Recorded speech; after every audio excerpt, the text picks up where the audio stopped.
Et salut les boys, donc voici la deuxième vidéo sur le thème de pourquoi je suis une brêle à Lost Crusade. Le second thème que je vais choisir, ça va être les héros.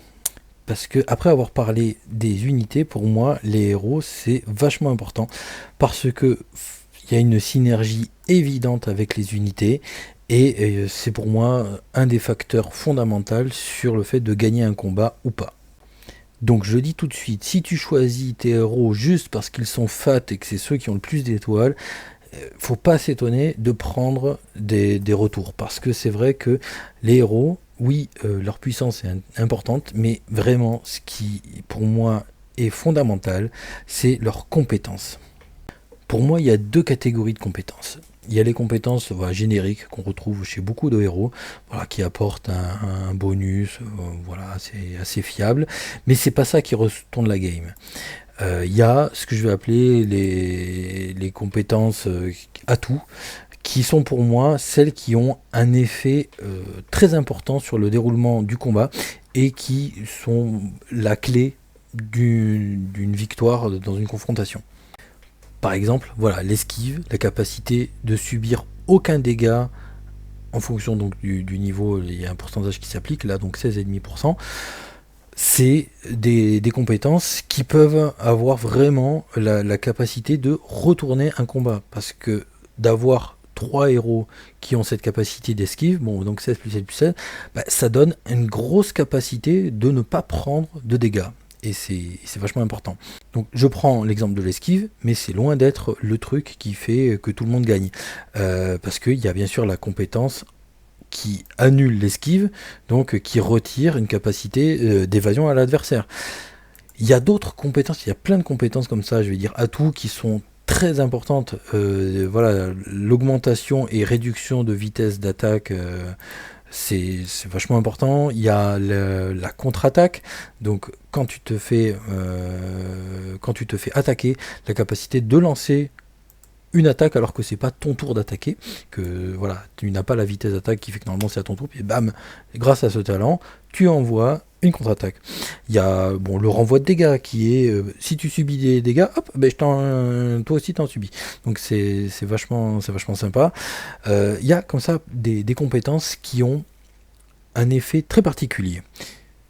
Mais pour moi, il faut aller plus loin que se dire voilà, je sors un héros qui a une compétence à tout. Il faut se dire, je dois faire synergiser tout ça. Donc, par exemple, l'esquive, si tu sors un talent esquive, est-ce que vraiment tu as une composition esquive? Bon, parce que 16% de chance, c'est bien, c'est pas énorme non plus. Si en face tu as un héros précision, en fait, t'as pas d'esquive du tout. Donc, c'est peut-être pas suffisant, donc il en faut peut-être plusieurs. Les compétences de contre-attaque. C'est intéressant, mais du coup, est-ce qu'il y a d'autres trucs qui sont vraiment utiles à côté? Par exemple, la vitesse d'attaque.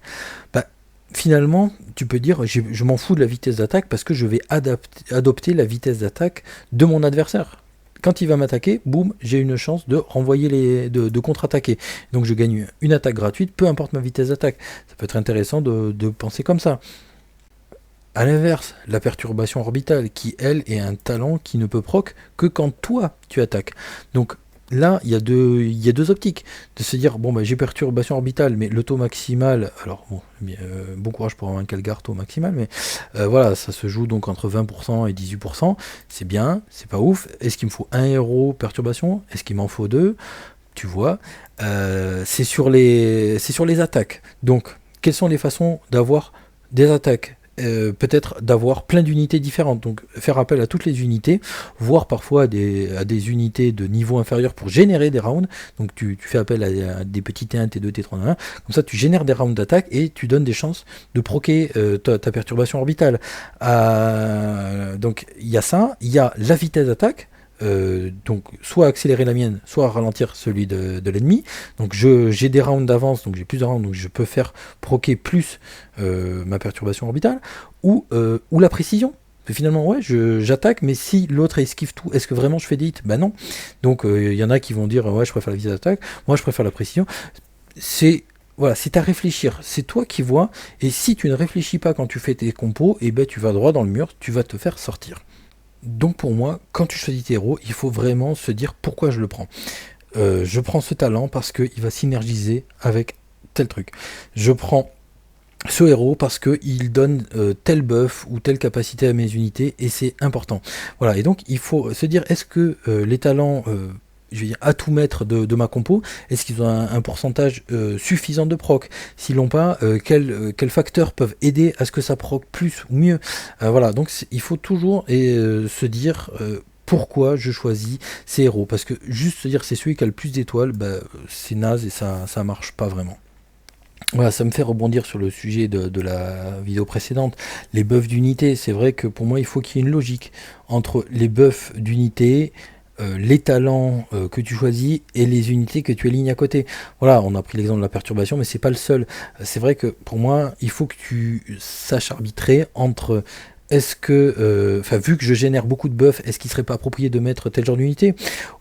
Mais parfois, à l'inverse, c'est ne pas succomber à l'envie de mettre des unités sous prétexte qu'il y a un buff. Parce que peut-être que la mécanique principale de ton truc, c'est pas le buff du héros, mais le talent. Et donc, abstiens-toi, même s'il y a un buff qui semble sympa sur une unité, parce que il y a une autre mécanique maîtresse qui est en jeu, et ben tu t'abstiens. Alors voilà, il faut vraiment avoir une réflexion sur les combinaisons héros, unités, voilà, talent, buff, tout ça, parce que pour moi c'est vraiment ce qui fait dans la majorité des cas de confrontation PVP la victoire par rapport à la défaite.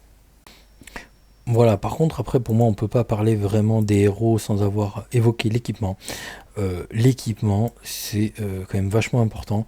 Alors bon, là il y a eu un patch qui a pas mal modifié les trucs, mais par exemple les pactages dorsaux, c'est quelque chose qui a un impact mouse sur les combats. Voilà, limite de taille d'armée augmentée de 6.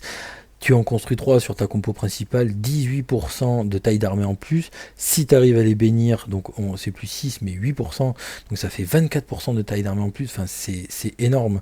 Après voilà, bon, les autres pièces des équipements aussi sont intéressantes. Voilà, il y a des buffs qui sont assez chouettes, et certains même qui sont assez facilement accessibles, à 6% sur les PV, qui est la stat maîtresse des Vanguard sur du vert. C'est facile, il faut vraiment pas s'en priver. Donc, j'en reviens à ce que je disais précédemment, une fois de plus, c'est la réflexion. Si tu aimes le jeu, si tu as envie de ne pas stagner dedans, bah, tu prends le temps de lire ce que tu as, tu regardes comment tu peux faire progresser tes héros, parce que là, le compte que je monte, c'est un compte sur lequel il n'y a pas eu la moindre dépense. Hein. Tout ce qui est là, c'est obtenu gratuitement grâce aux événements, parce que de temps en temps, il y a des événements, t'as l'impression que ça donne pas de fragments, puis pouf, en fait dans le coin il y a écrit récompense de classement, c'est-à-dire que il y a les récompenses d'étapes que tout le monde peut avoir, mais ceux qui se classent le mieux dans l'événement vont recevoir parfois des fragments légendaires génériques. C'est vachement important. Sur les radars on chope beaucoup de choses, mais aussi, enfin vraiment les héros épiques, il y en a qui sont très très forts, hein. Castor, Cordus, Adremus, Alastortico, tout ça, ça peut vraiment marcher fort. Et vraiment des compos bien faites, même avec des épiques, peuvent sortir des compos héros légendaires, voire de mecs qui a une génération de soldats de plus que toi. Donc vraiment, il faut se permettre de creuser. Voilà, je vais m'arrêter là pour cette deuxième vidéo. Je verrai pour le thème de la troisième plus tard. Allez, je vous dis à bientôt. Ciao.